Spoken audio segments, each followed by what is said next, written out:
स्वतःची लेप्रोसी असू शकतो आणि जोपर्यंत तो ट्रीटमेंट नाही घेणार तो स्वतःला तर त्रासदायक आहे, फॅमिलीला पण आहे आणि समाजाला पण आहे. तर हा रिस्क ड्रॉप असणारा पेशंट सुद्धा लेप्रोसीचा असू शकतो. त्या मुलाचं बघा असे असं दिसतंय का, ते क्लॉ फिंगर्स आहेत.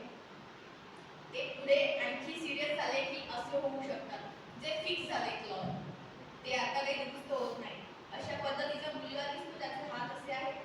अशा व्यक्तींचं रिकन्स्ट्रक्टिव्ह सर्जरी केल्या जाते. कोठारा लेप्रोसी मिशन हॉस्पिटलला अमरावती मध्ये अचलपूर तालुका, किती लोकांना माहिती आहे अचलपूर तालुका आणि कोठारा गाव ऐकलं असेल कदाचित. तर अचलपूर तहसीलमध्ये कोठारा लेप्रोसी मिशन हॉस्पिटल आहे. जवळपास 123 वर्षांपासून कोठारा हॉस्पिटल लेप्रोसीच्याच रुग्णांसाठी काम करतो.